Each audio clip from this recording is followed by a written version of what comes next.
नमस्कार दोस्तों, कैसे हैं आप सभी दोस्तों। उम्मीद करते हैं आप सभी ठीक होंगे। पल पल की सारी अपडेट हमारे चैनल के माध्यम से आप तक पहुंची रही होगी। नई नियमावली 2023 पर विधायक संदीप सौरभ का नया बयान। कैबिनेट बैठक से नई नियमावली को मंजूरी मिलने के पूरे हैं आसार, ऐसा इनका कहना था।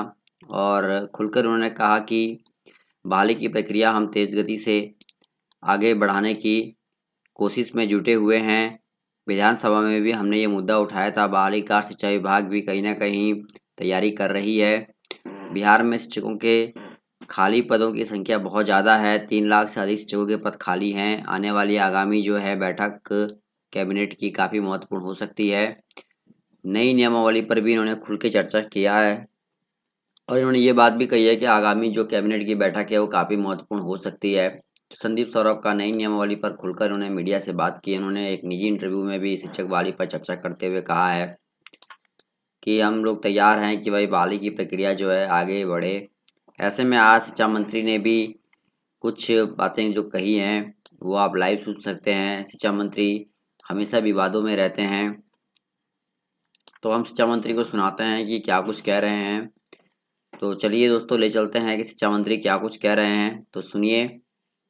नई नियमावली और कैबिनेट बैठक का हम सभी को इंतजार होगा कि 10 तारीख को क्या कुछ होता है, लेकिन इससे पहले हम थोड़ा शिक्षा मंत्री को भी सुन लेते हैं। तो चलिए दोस्तों, शुरू करते हैं। तो सुनिए दोस्तों कि बिहार के शिक्षा मंत्री पर क्या आरोप लगे हैं और क्या कुछ इंटरव्यू इनका चल रहा है। जैसा कि आपको स्क्रीन पर दिखाई दे रहा है, इनका एक लाइव इंटरव्यू चल रहा है, तो सुनते हैं। चलिए।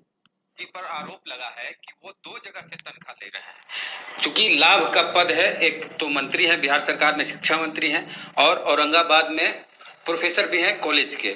तो सर, ये जो आरोप लगा है कि आप 2 जगह से सैलरी ले रहे हैं और लाभ के 2 पद पे नहीं रह सकते हैं, क्या सच्चाई है सर?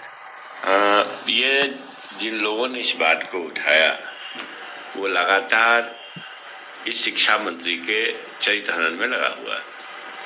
इसका सीधा ये उदाहरण है कि जिन प्रिंट मीडिया ने या जिस इलेक्ट्रॉनिक मीडिया ने इस बात को चलाया उसको मेरा पक्ष पूछना चाहिए था।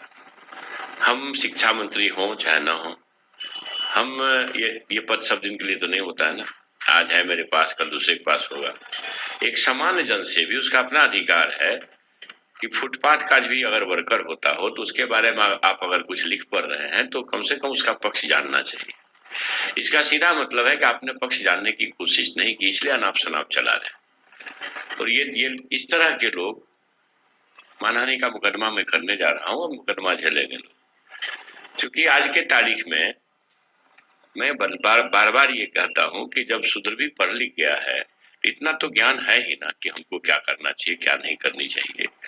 अब जिनको विश्वविद्यालय अधिनियम की धारा नहीं पता है वो लोग इस तरह के बयान देते हैं। सुशील मोदी जी बयान दिए हैं।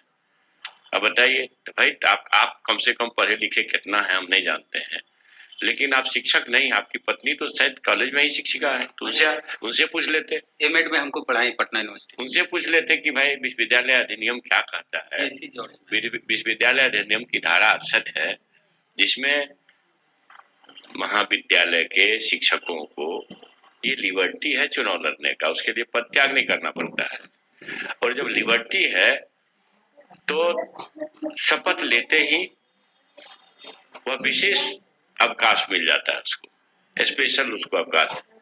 जब तक वो जीतते रहेंगे तब तक, फिर हारेंगे तो रुक जाएंगे वो, तो उसके लिए विशेष छुट्टी का अवसर है। मेरा ये कहना है कि जो विश्वविद्यालय अधिनियम की धारा 68 का 761 पेज है जो मेरे पास है, 761 पेज को जो कोई पढ़ लेते हैं ना तो इस तरह का आरोप नहीं लगाते। अब रहा कि हम सुविधा लेते हैं, तो भाई वो एक्ट के अधीन है सुविधा, दोनों सुविधा। अच्छा, ये सुविधा जी, सैलरी नहीं।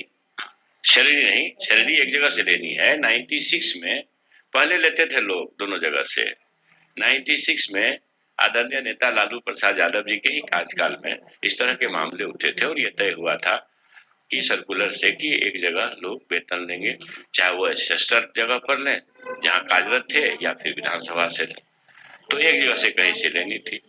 तो अगर मान लीजिए एक जगह से लेने का ऑप्शन मेरे पास है तो हम विश्वविद्यालय का ऑप्शन दे करके विश्वविद्यालय से आज की तारीख में सैलरी ले रहे हैं, तो ये कौन सा गुनाह है? अब देख रहे हैं कि लोग अटेंडेंस रजिस्टर को खोल के दिखा रहा है, अटेंडेंस रजिस्टर को खोल के दिखा रहा। भाई आप ये बताइए कि जब मैं एक स्वतः अवकाश, विशेष अवकाश, जैसे साधारण शब्दों में, जब मैं स्वतः विशेष अवकाश पर हूँ, जो एनओसी लेता है, लोग एनओसी लेता है, उसके आधार पर चुनाव लड़ता है, और चुनाव लड़के जीत के आ गया, शपथ ले लिया, तो वो स्वतः अवकाश हो गया। तो जब मैं बताओ, जब मैं अवकाश पर हूँ, मैं विधायी कार्य देख रहा हूँ, तो औरंगाबाद हो कि पटना रहता तो चलिए, मतलब ये जा करके वो क्लास ले लेते, वो भी मैंडेटरी नहीं है। ये हमारी इच्छा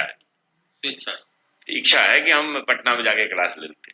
अब औरंगाबाद में हम अटेंडेंस बनावे, जब ये अधिनियम जो है एक्ट 68 जो विश्वविद्यालय अधिनियम का, तो उसमें जब प्रावधान ही है कि हमको कहीं से एक जगह से वेतन लेना है, और सुविधा हम जहां से ले वहां से ले सकते हैं।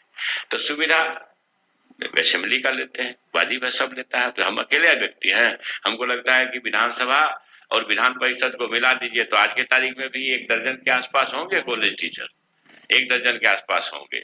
तो जिनको न नियम से कोई मतलब है, न कानून से कोई मतलब है, और सिर्फ आरोप लगाने से मतलब है, छवि खराब करने से मतलब है, तो इस तरह के लोग इस काम में लगे हुए हैं।